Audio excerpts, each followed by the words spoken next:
carrying. Weave the cloth to bind it in. Weave the silvery strands of dead, leaving smouldering fires within.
We marched up to Wellington Square with 3,000.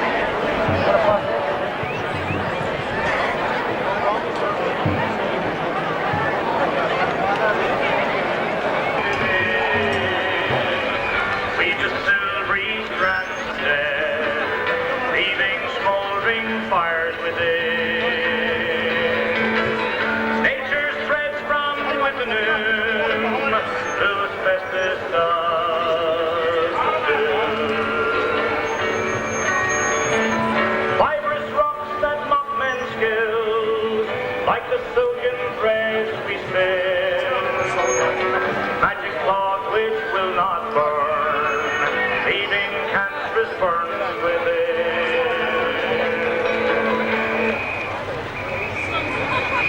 I just walking out, was on face. Hospital, The union's inspiration through the workers' blood shall run. There can be no power greater anywhere beneath the sun. Yet what force on earth is weaker than the people's strength of one? But the union makes us strong. Solidarity forever. Solidarity forever. Solidarity forever. For the union makes us strong. Is there aught we hold in common with the great parasite who would lash us into certain and would crush us with his might? Is there anything left to us but to organize and fight? For the union makes us strong. Solidarity forever. Solidarity forever. Solidarity forever. For the union makes us strong. Clear above, George. If we who plowed the prairie built the cities where they trade, some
greedy parasite who would lash us into search of man would crush us with his might. Is there anything left to us but to organize and fight? For the union makes us strong. Solidarity forever. Solidarity forever. Solidarity forever.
afternoon, blue asbestos dust the film. Hidden wealth in Northwest Wales, rich in our hidden fires in slumber lay, slowly waiting in their skin. With the noon was ne'er forgot, when nature gave her death's head grin. Long ago I'm telling you no lies, I've worked and breathed among the smoke that rails across the sky. There's thunder all around me, there's poison in the air, there's a lousy smell that smacks of hell and dust all in the air. As it goes, boys, go, they'll time your every breath, and every day you're in this place.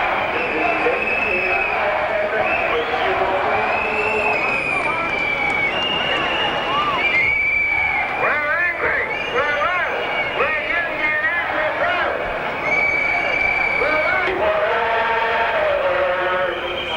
Solidarity of the mind can build the workshop and the miles of railroad blades. We bend our hands to start and lift the wonders we have made. But the union makes us strong. Solidarity forever. Solidarity forever. Solidarity forever. For the union makes us strong. All the world is owned by idle those, is ours and ours alone. We have laid the wide foundation, built and skyward, stone by stone. It is ours not to trade in, but to master and own. While the union makes us strong. Solidarity forever. Solidarity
people. Better get used to it because you'll be a lot more late. What do we want? What do we want? What do we want? What do we want? What do we want? What do we want? What do we want? Oh, Lord, oh, they never see another one. In the dark recess of my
We're having a bit of a problem with the speakers. And if you introduce your laws, that's the beginning of Western Australia as a third-class economy in this world.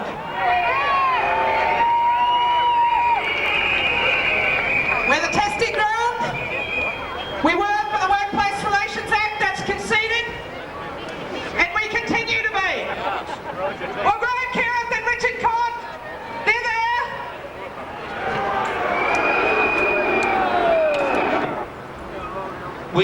We pledge ourselves to seek the correction of injustices wherever they occur.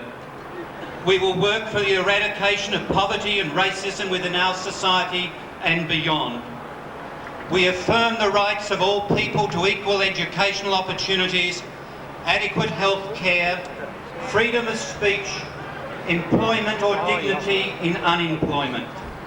We will oppose all forms of discrimination which infringe basic rights and freedoms.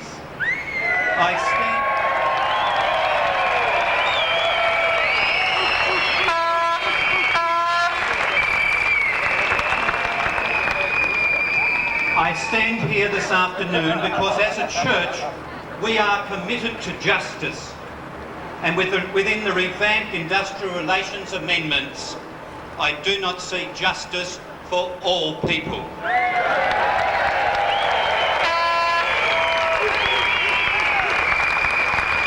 There are a number of alarming issues raised in the proposed legislation, and I will mention but just three.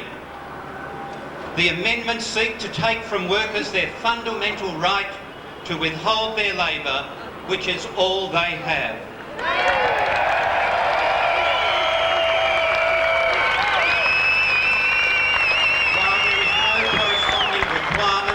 For those who invest or those who have capital to have their capital and investments controlled in any way. This withholding of capital, the manipulation of financial and business sector by corporate and individuals impacts heavily on our communities. But this is nowhere addressed. The proposed legislation undermines civil liberties. It seeks to impose conditions on the donations from unions to political parties. This is patently unjust and an unwarranted intrusion in the activities of unions.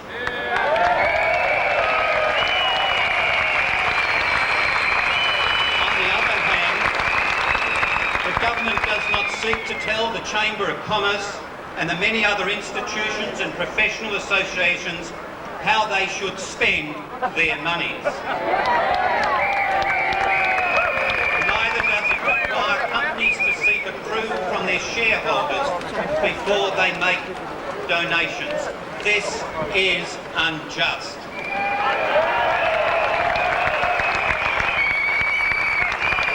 government claims a mandate for change given the electorate. If this is a truly held belief, I call upon the government to delay the introduction of the amendments until the Parliament elected by the people finally takes its place on the 22nd of May.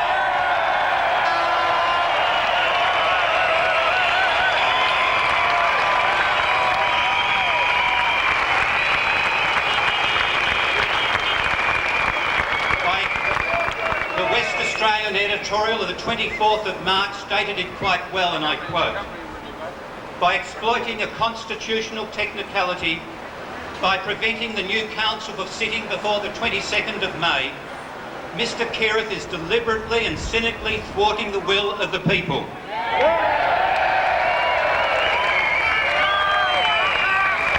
He is trying to avoid a review of the bill by an upper house elected to be free from domination by the executive and to provide proper scrutiny in legislation. To force these current amendments through Parliament before the 22nd of May shows a disregard for the just, moral and ethical concerns voiced by the people in Western Australia.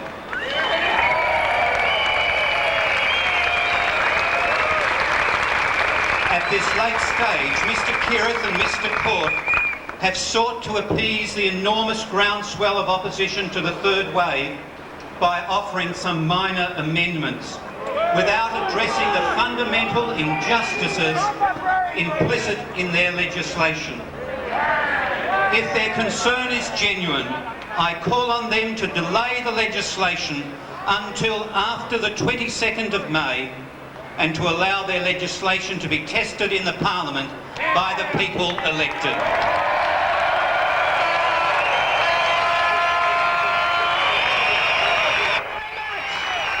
Very strong words from a very important group within the community, very clearly behind the trade union movement and West Australian citizens today in this piece of legislation. Can I say the proceedings today will be, because I know a lot of you have to get back, the proceedings, I know some of you don't, and we appreciate that too. The proceedings today, as well as including the Reverend John Dunn, will also hear from the ACTU President, Jenny George,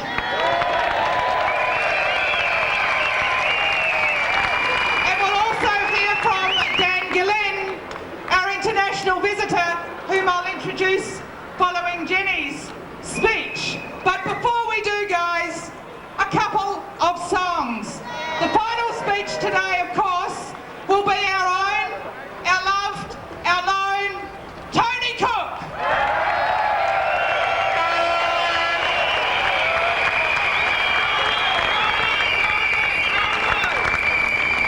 And then there'll be a very important event.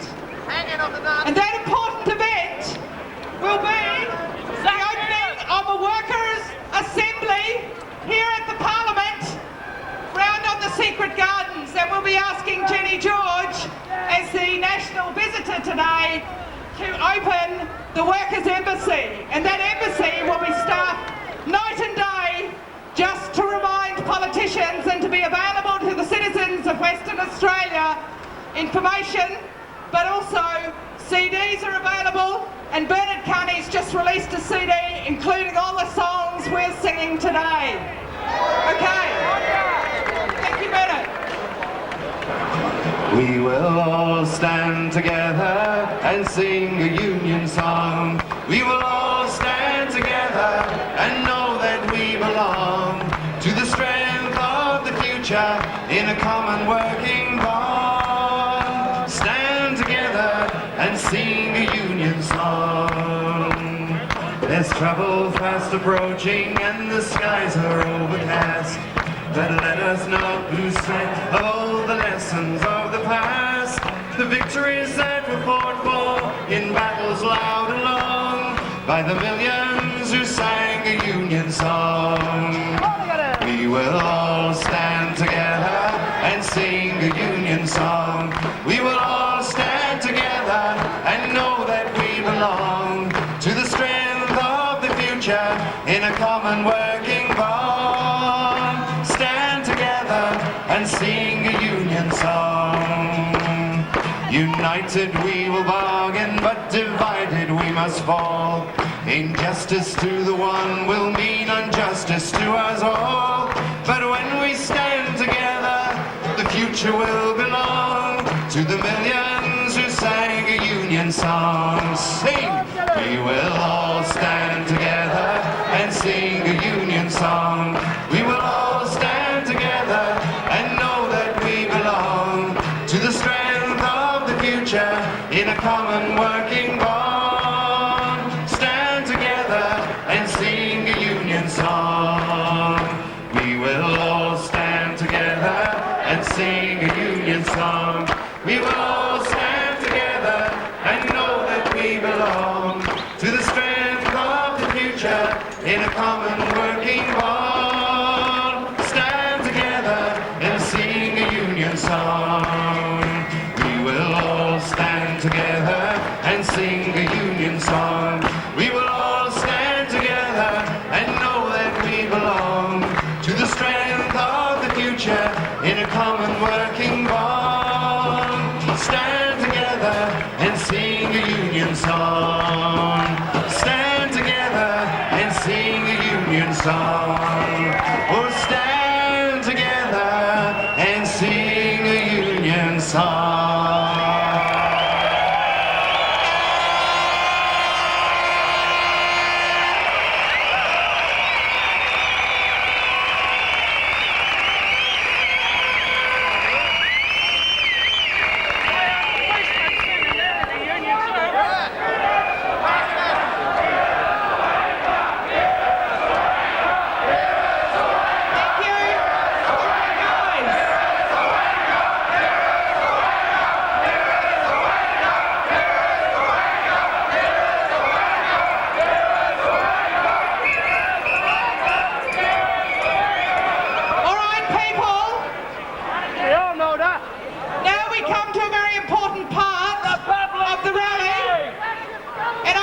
Introduce you, but before I do, can I say that the Trades and Labour Council of Western Australia, its affiliated unions, is very proud of the support given to this campaign by the Australian Council of Trade Unions and its federal affiliates.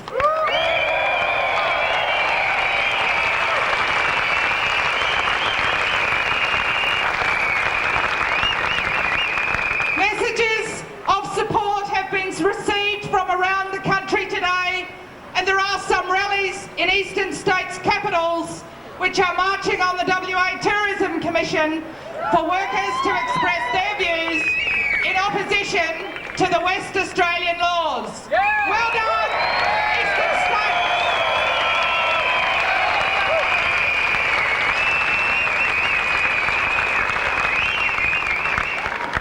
I'm very proud to introduce to you today the President of the ACTU, the first woman elected President to that position, our very own Jenny George.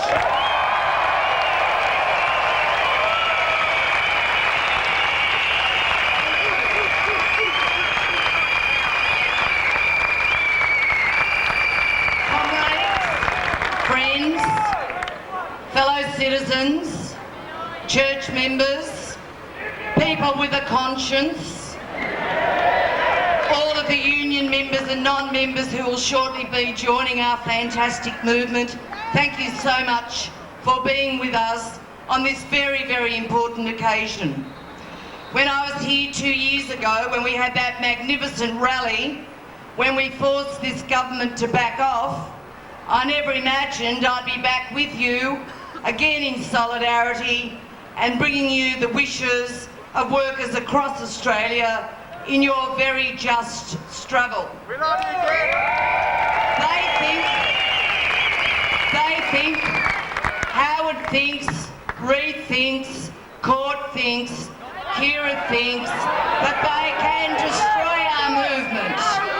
But one thing we know, we will never be disunited and we will never be destroyed.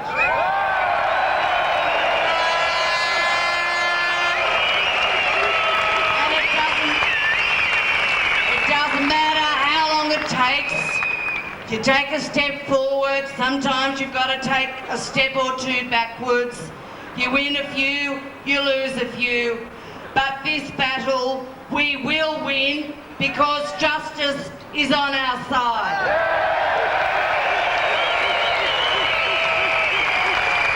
And however long it takes, Mr. Court, however long this takes, this struggle will go on. Because we cannot negotiate about laws that are fundamentally wrong, laws that are unjust, laws that are anti-union, laws that are anti-worker. He's got to withdraw this legislation in toto.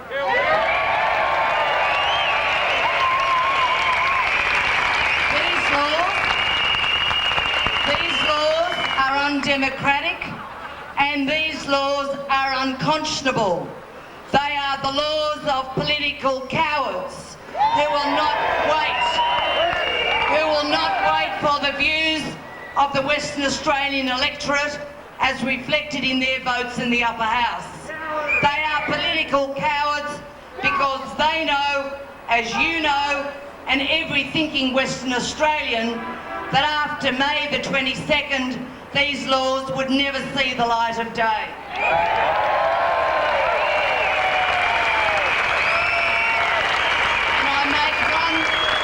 And I make one last appeal to the Premier and to the Leader of the Nationals. Why are you two allowing your government's agenda to be run by a zealot? And we all know that Graham Keirith is a zealot.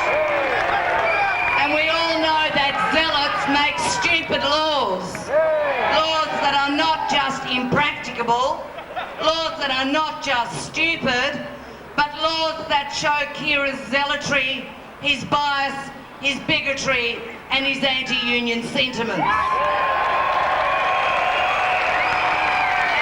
Mr. Court, I call on you to stand up and not allow your government to be bullied by that zealot, Mr. Keirith. And Mr. Court, you should understand, as many employers understand, that governments should get out of industrial relations. Industrial relations is about workers and their managers and bosses resolving problems at the workplace or through the industrial system. Unions are voluntary associations. No one is forced to join our movement, but let me tell you, the more they try and destroy us, the more that people want to join with us.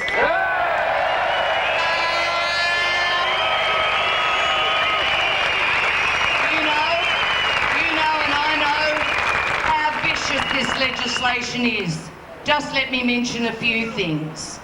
We started off with the charade that somehow you and I and ordinary decent working people were anti-ballots. Well, I tell you, in every union before industrial action is taken, it'd be a brave union leader didn't consult in one way or another with their membership. So that furphy was exposed. We stand for democracy, not just in our union, not just in the collective movement, but in the wider society generally. And what we have is crazy laws, bringing in crazy counterproductive procedures, and when you go through all the nonsense, and when you get an overwhelming majority of people saying, yes, we support the strike, then you're faced with the possibility of no immunity. So you go through all the nonsense and you're faced with the prospect that your bosses, your employers, can take damages action against you. This agenda is to try and destroy the right to strike, the right for workers to withdraw their labour. That's really what it's about at the bottom line. It's got nothing to do with secret ballots.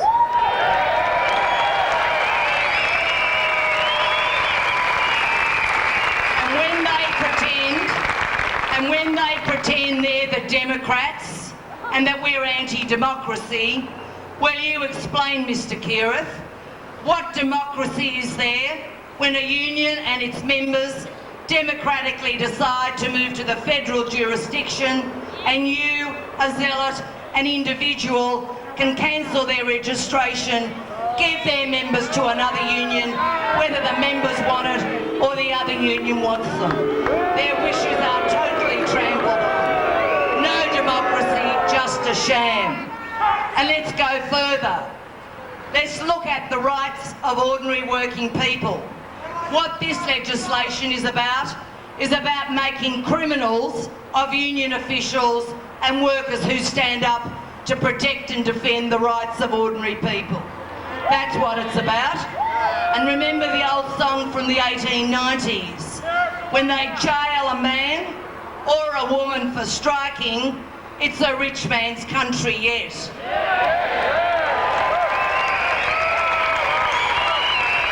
And this movement is not going to allow democracy to be eroded. You and I know they would love to destroy our collective union movement. They would love to make us incapable of fighting the good fight, because it would make it so much easier for their other agendas to be foisted on people who don't have a voice and who don't have collective power. and who don't have the means to protest and stand up and be counted. Well, I know that the Australian Union movement, however long it takes, is going to stand up not just for the rights of the people we represent, but the rights of democratic rights of all people throughout our community. And these laws are all about stifling legitimate political protest. What a joke. You've got one law for the unions. You can't spend money on money that's expended on political expenditure is illegal.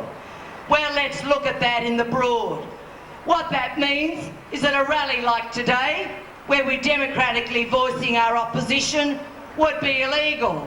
We'd all be seen as criminals. When teachers go out in protest about conditions in schools, that too would be money spent, political expenditure, according to this law. When nurses and health workers stand up for the rights of people in the public hospital system, I suppose that's also counted as political expenditure. And what shows through in this legislation is what's happening in our country generally. One law for the rich and one law for the poor. Where is the same laws that make companies accountable for their political expenditure? Of course, there's no such law because these guys depend on their mates for those donations, and the same tests will never apply to companies expending money for political purposes. So this is all about a broader agenda. It's about stopping the right of ordinary people to stand up and democratically protest against unjust laws. And what I'll be saying to the Premier tonight, there is no compromise or nothing to negotiate when laws are fundamentally wrong, when they are driven by zealotry, when they are laws that are unjust, when they are laws that discriminate, when they are laws that would want to make criminals out of decent, ordinary working people standing up to defend the rights of workers, as we've done historically, and as Mr. Court, I can assure you, we will continue to do as long as it takes us to get rid of this legislation.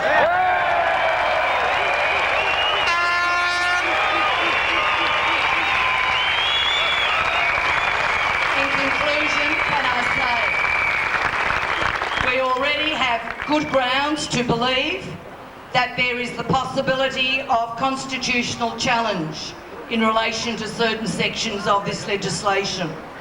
We know that it transgresses international conventions, the right of freedom of association, the right to strike, and we know that our brothers and sisters, particularly in South Africa, on whose behalf the union movement here in this country stood up and was counted, and they're saying to us, we'll stand up and be counted in support of your legitimate protest too. So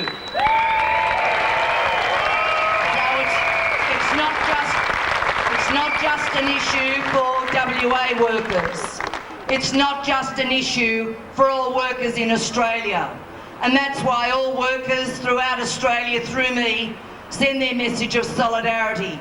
But it's an issue that brings shame to this government in international forums, be it in the ILO or be it in the international union movement. So we're going to keep this fight up, and I'm going to ask you 3 questions, and I want to hear a resounding answer. Should the Premier withdraw this bill? Are you committed to continuing this campaign as long as it takes? And, if necessary, will you ensure that the laws that are made by zealots are made inoperable? Together, we're going to win this fight because truth and justice and fair play are on our side.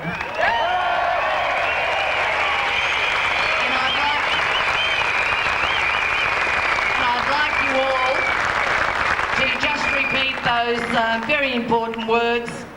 The workers united will never be defeated. Thank you.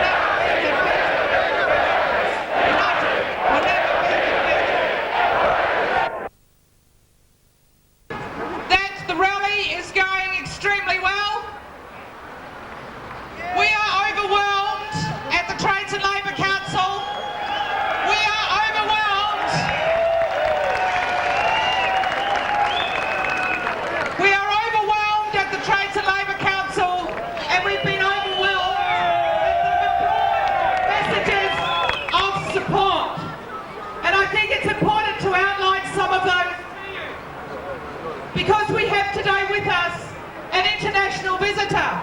Yes, we had one in 1995, and this person arrived yesterday on a plane, so bear with him.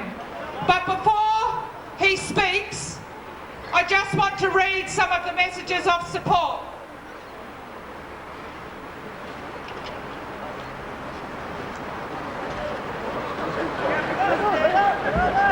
From the ICFTU, that is the international peak body of unions in the world, the equivalent of the ACTU but at an international level. The new laws will restrict all industrial action and impose criminal penalties with jail terms on union officials who take legitimate industrial action. Even if the new laws are fully obeyed, there's no protection from common law, and so on. And they go through the various aspects of the law. The ICFTU is calling a day of action and is appealing for international solidarity. Friends, this is important. We are in a global economy. We are calling on our affiliates to send messages of support to the Trades and Labour Council of Western Australia. And our thoughts are with you on the 29th today in Western Australia. And as an organisation, the ICFTU has written to the Prime Minister, John Howard, to indicate their concerns about the laws being inconsistent with ILO treaties to which this country is a party. Thank you for your support. National Union of Food and Allied Workers, who indicate their support. The International Meat Workers Federation, the International Metal Workers Federation, who indicate their support. The International Chemical, Energy and Mining Workers Union. The Education International. The International Transport Workers Federation. Messages from all these organisations, our brothers and sisters around the world, are with us here today in Western Australia. I don't have enough time to read them.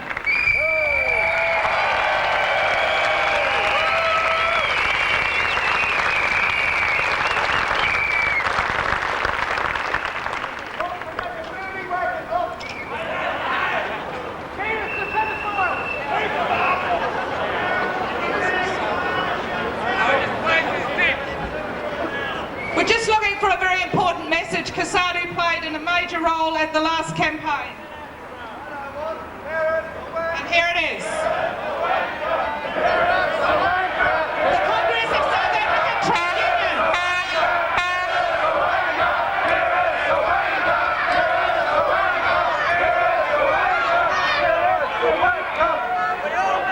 George and Cardaming spoke to this rally in 1995 on October 17. And his message was very strong then. The message from the Congress of South African Trade Unions: we will work to isolate Western Australia. Western Australia will become a pariah state if these draconian laws are passed.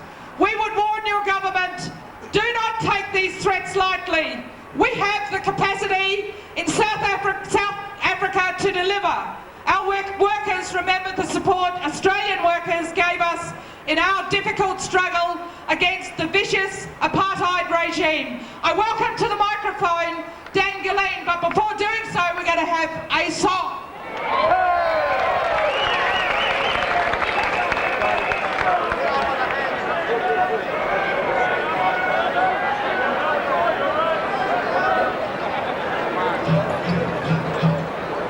Okay, well, we'll have another go at Don't Tell Us How to Run the Show. You sang it pretty good down there. Don't tell us how to run the unions. Don't tell us how to run the show.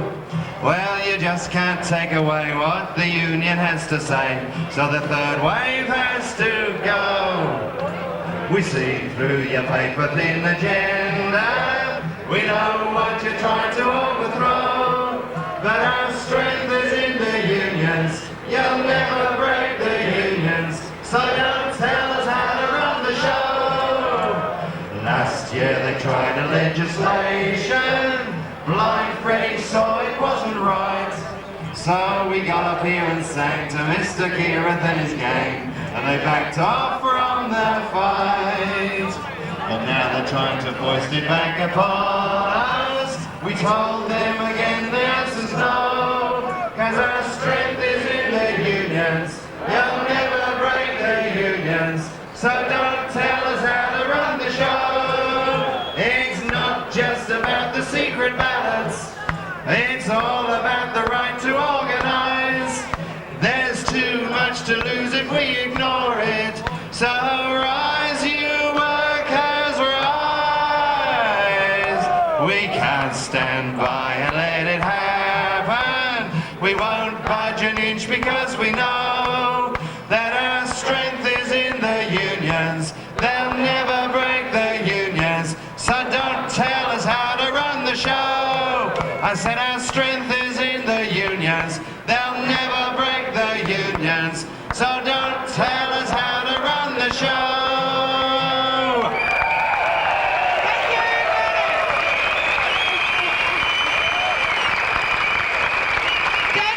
Comes to us on behalf of the International Union of Food and Hotel Workers, speaking today on behalf of the International Union Movement. He speaks on behalf of the International Confederation of Free Trade Unions. He speaks on behalf of the International Trade Secretariats and the European Trade Union Confederation. Dan has recently been appointed as the chair of the Global Labour Institute. Dan, welcome to today's rally.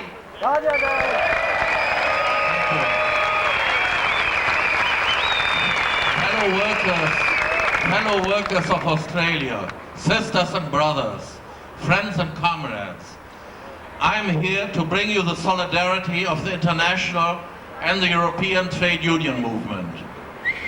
I'm here with you because you are the target of the most vicious assault on trade union rights in any industrial country since the end of the last World War. Your government has stopped short of trying to outlaw trade unions, but it does seek to outlaw trade union action. You are being told by your government that you have to go down this road to compete in the global economy. Yes, we do live in a borderless, integrated global economy where about 200 transnational corporations and their political allies call the shots. And yes, in this global economy, there is a global labor market where workers of all countries are set up to underbid each other with wages differentials ranging from 1 to 50. This Dutch auction, organized by the transnational corporations and the governments at their service, has set in motion a downward spiral with no bottom to it except slave labor. What your Keirath is proposing is to send Australian workers down to join this race on the fast track to the bottom, to slave labor. This cannot be done without a sustained and severe attack on democracy. At the bottom of the global labor market, wages and conditions are held in place by violence and repression. The countries which are setting the standards at the lower end of the labor market, for example Indonesia or China and Vietnam, which Keirath has just visited and where he has found new friends, are severely repressed societies. The consequences of the policies your government and others like them are proposing is to extend this repression to the whole world in the name of competition. This is what becoming competitive means when the terms of competition are ultimately determined by police repression. Our goal and our task are precisely the opposite. To put a floor under the downward spiral by organizing on a global scale, then lifting this floor by bargaining. also on a global scale. This means struggle. Our brothers and sisters in Korea, earlier this year and last year, have shown us how it is done. They are fighting not just for better wages and conditions, they are fighting for the democratization of their society, and they're winning. Country which only a few short years ago was a military dictatorship. Tomorrow, the workers of Indonesia, China and Vietnam and elsewhere will release their true leaders from jail where they are now and will send the same message of freedom to the world. Men and women have struggled for justice and freedom from the dawn of human society. Justice and freedom are basic human needs, even more than food, shelter and life itself, since people will give their lives for justice and for freedom. Workers have organized into trade unions to defend their dignity as human beings at the workplace and to fight for justice and freedom in society. This is why our movement has survived the severest imaginable repression all over the world for 150 years, and today represents the largest universal and democratically organized force the world has ever known. We are not just any so-called interest group. We are the liberation movement of human society on this planet.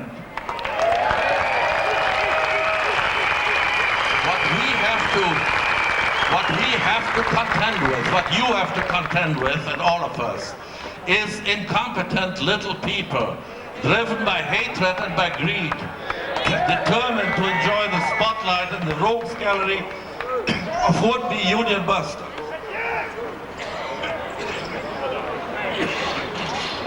For a second in history,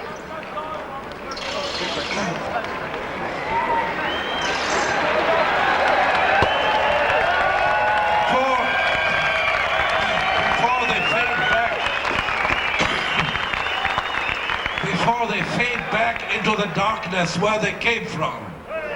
It is they who bring disrepute on Western Australia through their policies. And it is you who are here demonstrating for democracy and against industrial tyranny, who are restoring the confidence of the world in the democratic sense of the Australian people. For the time being, they have the courts, the jails and the money, but we have the organization, we have the solidarity of millions and the certainty that justice will prevail. Western Australia is not an island unto itself. It is part of the world economy, and it cannot depend for its future on police states and military dictatorships alone. We are where its foreign investors are and where they trade. The international labor movement has vast experience in campaigning against companies who are the instigators or the accomplices of injustice. Supporting union busting in this country will carry a very heavy price, a price they will not want to pay. We are all in this together. Hold the line, and we will hold the line with you. There's only one labor movement, the global labor movement. Millions of workers are with you. Solidarity. I thank you.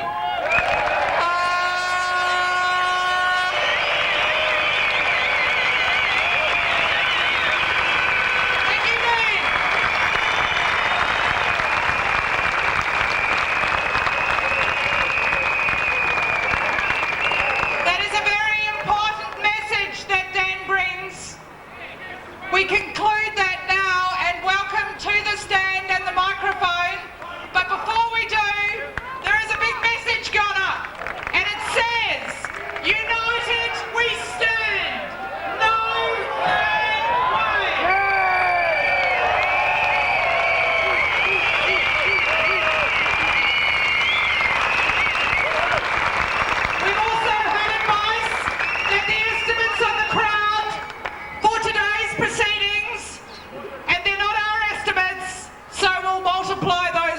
free, but the estimates put by the ABC is today's crowd is 30,000.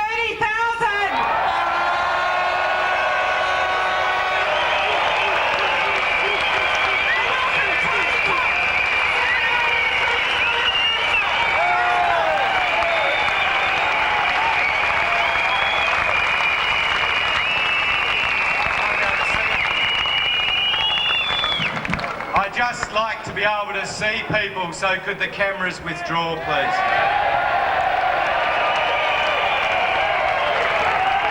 Please, I would like to be able to see people.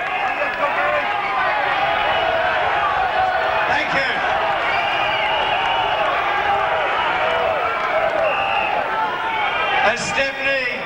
As Stephanie has said, I can only express the deepest pride in every one of you, and at the same time, the deepest humility that you have placed your faith, your trust, and your confidence in each other, and have shared with this wonderful moment today where you have exercised your given right and your hard defended right to dissent from undemocratic actions being inflicted upon you by your government.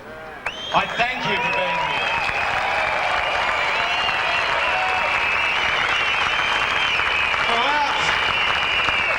Throughout this campaign, you will receive the message again and again from the government and its apologists that somehow I have, and people like me have, some power of hypnotic suggestion over good, decent, honest, working people and their supporters in this state. I'm here to tell you I have a damn sight more faith in you than people who make those sorts of comments.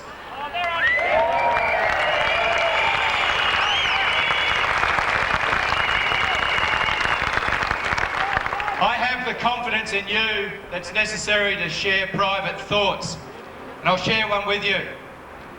At 3 o'clock this morning, my day began, and at about 5 o'clock, after the TV interviews were done, I was walking around the streets making the place look untidy.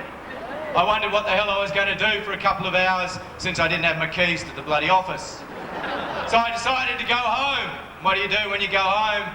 You sit down and you watch your kids sleep, because it's the first time that you've seen them at peace and in a gentle frame of mind for a long time. And of course, if you're lucky like I was, they wake up and they bother to talk to you. And they allow you to focus. They allow you to focus your minds when, for example, for me this morning, I needed some confidence. I needed some focus. I needed some reassurance that what I was doing was right and reasonable and decent and good. And your presence today has reaffirmed that.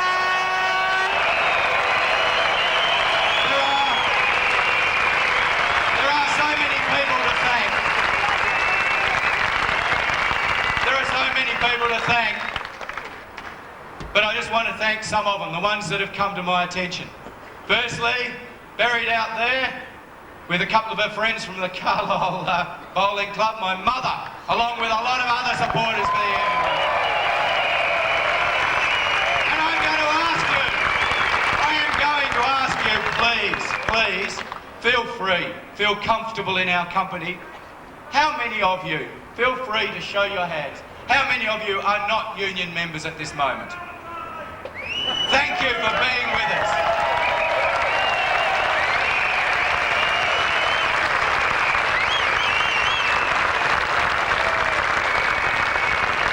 Thank you to your family members like mine who are here today. Thank you to your friends. Thank you to anyone who believes that this struggle is right and proper. But thank you to a couple of other people. One of them is standing down here, one of the good marshals, the people in the white t-shirts that have made so much difference to today. But one of them gave me a little document last night.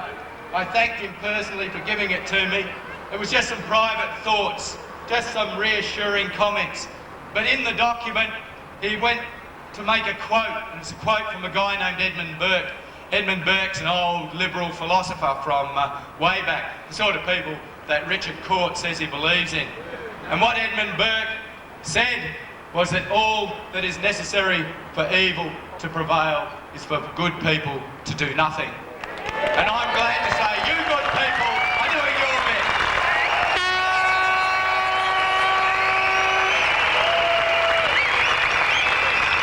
I would like to thank a fellow who, at a 2-year-old's birthday at the weekend, owned up for the first time in his life that he had been joining the union, that he had been brought up an anti-unionist, but then he had been converted by the debate and last week joined the union and was with us here today. I don't know your name, but thank you.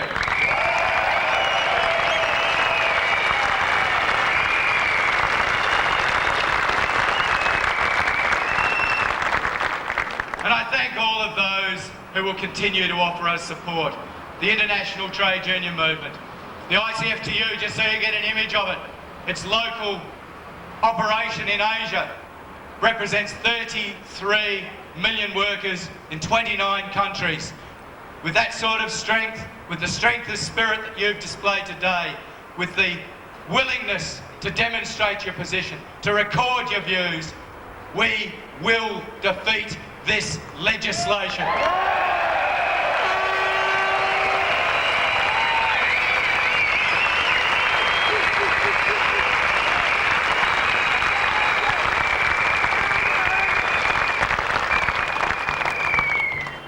You have made me very humble, very proud. I hope you're very proud of yourselves.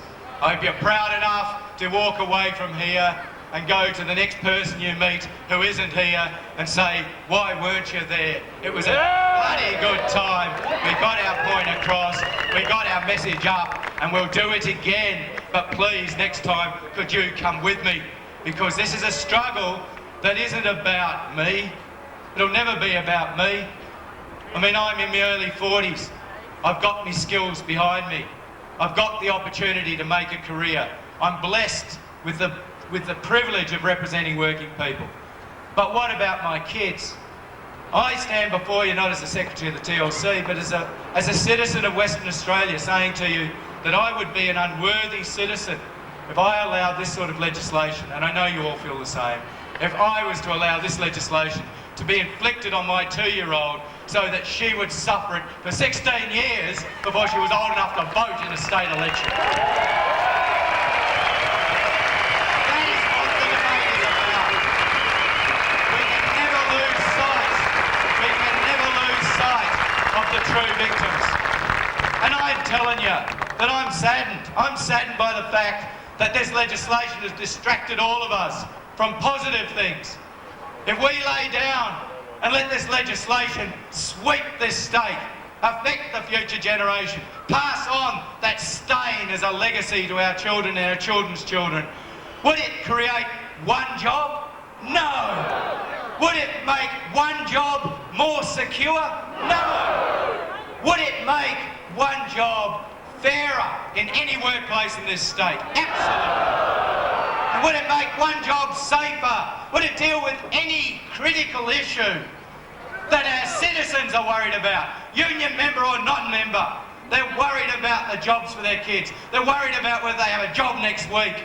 And they keep getting attacked, as Dan says, by little mean-minded, greedy people who think that the way ahead for our community is a Dutch auction of living standards. And your living standards underpin this economy. Every small business person relies on your income.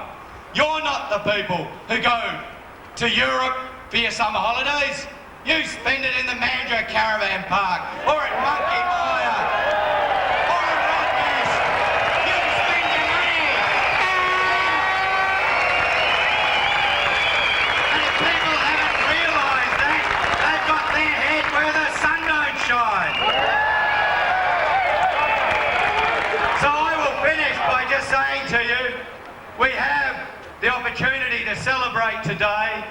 We may be required to call on you again. I hope you will answer that call, and in the meantime, go ask your friends to be here. What we would like to do now is make an announcement. I would like to make an announcement. We do listen to people. There was a woman, and I thank her for a letter that was published in the West Australian, who said she wouldn't be going on strike today. She supported the cause, but she would be donating a day's pay. But she felt that rather than donate it to her union, it was better to donate it to assist a young fellow. His name is Luke O'Donnell. I haven't had the opportunity to consult Luke's family, and I apologise for that, but I'm sure they have no objection. Luke suffered the terrible onset of a septic disease, and in order to save his life, his legs and his arms were amputated. His family are currently struggling to assist in his rehabilitation. There is over at the Workers' Embassy, which will be inaugurated shortly by Jenny George, a ballot box. Believe it or not, you can use that ballot box if you wish, your choice, in visiting our embassy, to deposit a donation which I undertake will be delivered to Luke O'Donnell and his family.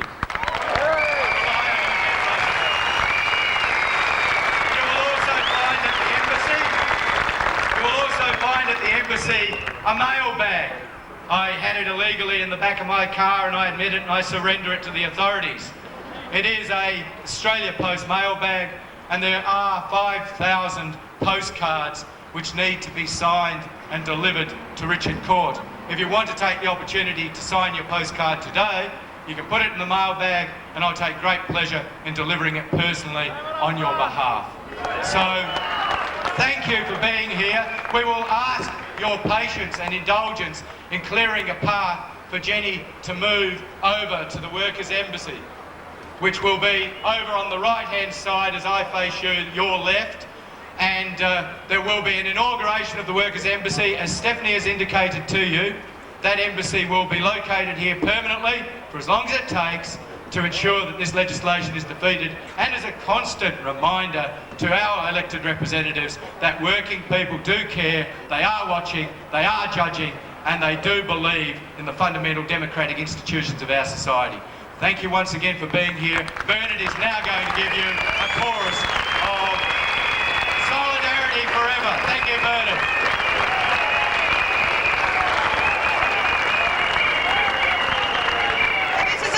You all know very well. It's called Solidarity Forever, and it's on your song sheets. Press, please do not push the crowd.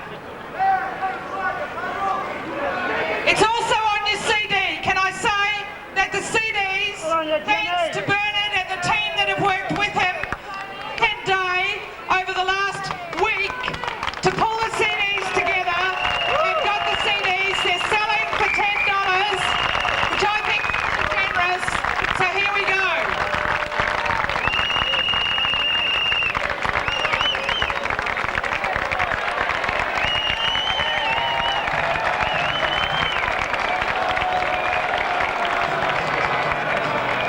When the workers' inspiration through the union's blood shall run, there can be no power greater anywhere beneath the sun. But what force on earth is weaker than the feeble strength of one? For the union makes us strong. Solidarity forever. Solidarity forever. Solidarity forever. For the union makes us strong. They have taken untold millions they have never toiled to earn, but without our brain and muscle, not a single wheel would turn. We can break their haughty power, gain our freedom when we learn that the union makes us strong.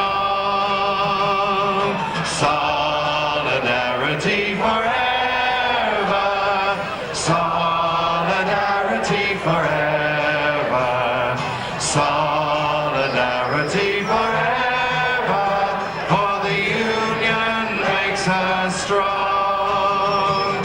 In our hands is placed a power greater than their hoarded gold, greater than the power of armies, magnified 100-fold. We can bring to birth the new world from the ashes of the old, for the union makes us strong. Solidarity forever.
before things start, two announcements. Firstly, May Day rally on Sunday,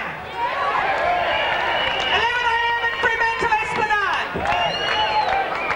Also tickets for the toast on Thursday night available from Shirley Smith at the Trades and Labour Council. Please come and collect them. Now, the other important announcement, buy candles on your way home.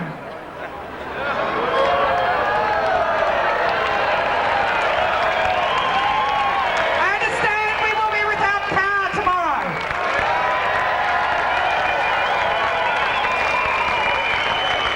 Just before things start, I'm going to ask Bernard to sing for a last time our favourite one of all. You know it.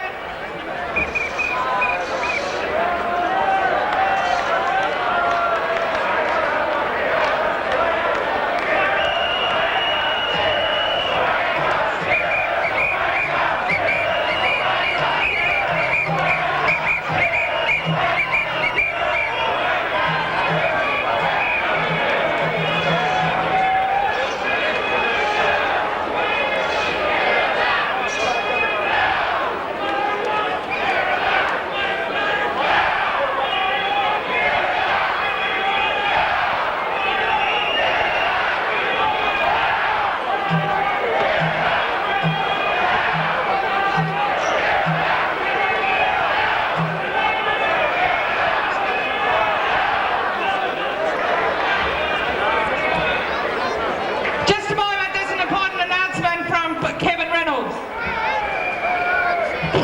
Comrades, I've been asked to announce to you on behalf of the CFMEU and the Collie Coal Miners that there's two picket lines going on tonight.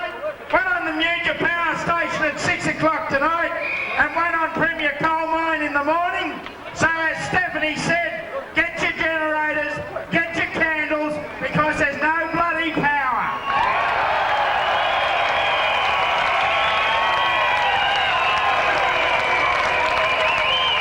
Okay, here's our favourite song, guys.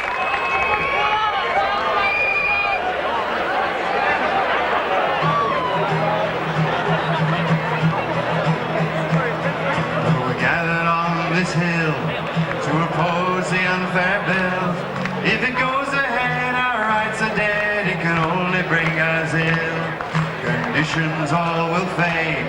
There's nothing left to trade. These new workplace agreements soon will see us underpaid.